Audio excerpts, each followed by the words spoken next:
Hello friends, एक बार फिर से वेलकम है आपका एक न्यू वीडियो में। आज की इस वीडियो में हम HDFC बैंक के सेविंग खाते को बंद करने का कंप्लीट प्रोसेस समझेंगे कि अपने HDFC बैंक के सेविंग खाते को हम कैसे बंद कर सकते हैं। दोस्तों, HDFC बैंक में आपको पता होगा कि कोई जीरो बैलेंस अकाउंट विशेष करके नहीं खुलता है। वहां पर आपको 10,000 रुपए से स्टार्ट होता है खाता, यानी इतना बैलेंस आपको अपने सेविंग खाते में रखना ही पड़ेगा। अब बहुत सारे लोग होते हैं जो सेविंग खाता खुलवा लेते हैं, उसके बाद वो मेंटेन नहीं कर पाते हैं, तो फिर सेविंग खाते पर चार्ज लग जाते हैं। या फिर कुछ लोगों के सैलरी अकाउंट होते हैं HDFC बैंक में और किसी कारण से उनकी जॉब चली जाती है या फिर वो नौकरी छोड़ देते हैं, तो बैंक का रूल होता है कि किसी भी सैलरी अकाउंट में अगर 3 महीने तक सैलरी नहीं आती है तो वो खाता ऑटोमेटिकली एक सेविंग खाता बन जाता है, जिसमें आपको उस बैंक के रूल के अकॉर्डिंग बैलेंस रखना पड़ेगा मंथली बेस पर। अगर नहीं रखोगे तो फिर वो खाते में आपके चार्ज लगना स्टार्ट हो जाएंगी। ऐसे कई सारे लोग होते हैं जो इस चीजों से परेशान होते रहते हैं, और आपका रीजन कुछ भी हो, आप किसी भी कारण से अपने सेविंग खाते को बंद कराना चाहते हैं तो आप बड़ी आसानी से सेविंग खाते को बंद करा सकते हैं। आज की इस वीडियो में हम आपको कंप्लीट प्रोसेस दिखाएंगे कि HDFC बैंक के सेविंग खाते को बंद कराने के लिए कौन कौन से डॉक्यूमेंट लगेंगे और इसको बंद कराने का क्या चार्ज देना होगा, क्योंकि HDFC बैंक में आपको सेविंग खाते का बंद कराने का चार्ज भी लगता है। इसके अलावा कौन कौन से डॉक्यूमेंट बैंक को जमा करने पड़ेंगे, क्योंकि जो आपके डॉक्यूमेंट है वो आपको बैंक को जमा भी करने होते हैं। चलिए बिल्कुल कंप्लीट प्रोसेस समझते हैं। चैनल पर अगर आप न्यू हैं अभी तक, सब्सक्राइब करिएगा, वीडियो को लाइक करिएगा। हम इसी प्रकार की जानकारी आपको समय समय पर लाते रहते हैं। सबसे पहले हम बात करते हैं अपने HDFC बैंक के सेविंग खाते के बंद कराने के चार्ज की। तो यहां पर बैंक का एक रूल होता है कि आप अगर सेविंग खाता अपना खुलवाए HDFC बैंक में, तो आप अपने सेविंग खाते को अगर 2 हफ्ते के अंदर अंदर बंद कराते हो तो बैंक आपसे कोई भी चार्ज नहीं लेता है अपना खाता बंद कराने का। अगर आप अपने खाते को 15वें दिन बंद कराने के लिए जाते हो तो बैंक फिर आपसे यहां पर 500 रुपए का चार्ज लेता है अकाउंट क्लोजिंग फीस के नाम पर। अगर आप अपने सेविंग खाते को 12 महीने के बाद बंद कराते हो तो आपसे फिर कोई चार्ज नहीं लगेगा।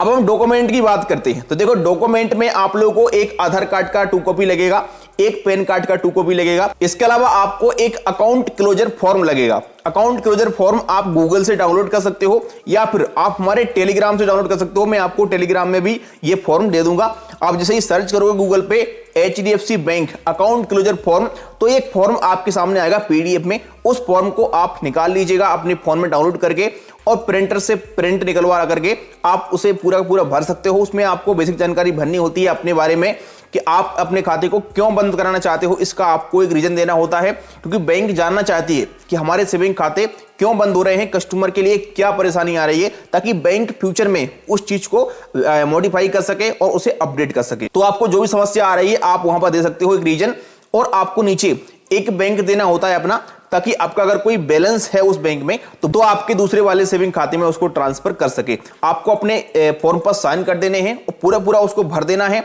अकाउंट नंबर वगैरह, पैन कार्ड नंबर वगैरह सब कुछ डाल देना है। अकाउंट क्लोजर फॉर्म कंप्लीट भरने के बाद आपको एक एप्लीकेशन भी लिखना पड़ेगा। तो आपको ब्रांच मैनेजर के लिए एक एप्लीकेशन लिखना है। एप्लीकेशन का फॉर्मेट बस बेसिकली आप जो एप्लीकेशन लिख सकते हो, आप लिख सकते हैं, श्रीमान ब्रांच मैनेजर महोदय, मैं अपने सेविंग खाते को बंद कराना चाहता हूं। जो भी समस्या आ रही है आपको पूरा पूरा आप लिख सकते हैं एक स्ट्रक्चर, और उसके बाद नीचे आप साइन कर दीजिएगा। आपको यहां पर ये 3-4 डॉक्यूमेंट लगेंगे, पैन कार्ड, आधार कार्ड, अकाउंट क्लोजर फॉर्म और एक एप्लीकेशन। अब अकाउंट क्लोजर फॉर्म अगर आप गूगल से डाउनलोड नहीं कर पाते हैं तो ये आपको आपकी ब्रांच में मिल जाएगा। आप जाओगे जब खाता बंद कराने के लिए तो आप वहीं पर भी इसको भर सकते हो, कोई दिक्कत नहीं है।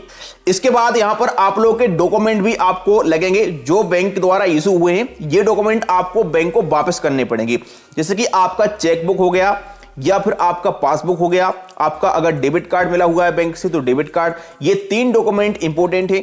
आपका अगर क्रेडिट कार्ड बैंक से मिला है तो क्रेडिट कार्ड आपका बंद भी नहीं होगा खाते के साथ, और आपको क्रेडिट कार्ड देना भी नहीं है। तो आपको अपना पासबुक, चेकबुक और डेबिट कार्ड, ये 3 चीजें अपने साथ ले जाना है। जब खाते को बंद कराएंगे ये बैंक वापस जमा करेगा। तो आप लोगों को ये सारे के सारे डॉक्यूमेंट जो मैंने बताए हैं ये ले जा करके अपनी नियरेस्ट शाखा में जाना है।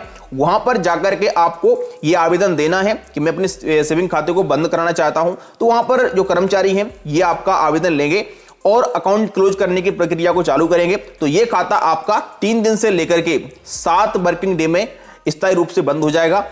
अब कई सारे लोगों को एक प्रॉब्लम आ सकती है कि उन्हें ऑनलाइन अकाउंट ओपन किया होगा, ब्रांच बहुत दूर है, गांव क्षेत्र से बिलोंग करते हैं, ऐसे कई सारे लोग होंगे।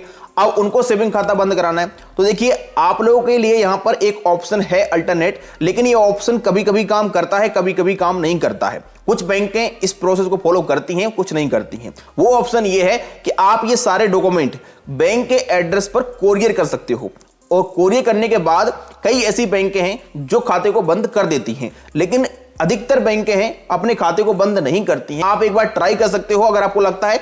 तो अगर आपको डेफिनेटली अपना अकाउंट बंद कराना ही कराना है तो आपके लिए ब्रांच में जाना चाहिए टाइम निकाल के, और ब्रांच से आपका खाता 101% बंद हो जाएगा। इस प्रकार से आप अपने सेविंग खाते को बंद करा सकते हो। उम्मीद करता हूं कि वीडियो पसंद आया होगा। अगर वीडियो पसंद आया तो लाइक करिएगा। मिलते हैं हम किसी नेक्स्ट वीडियो में।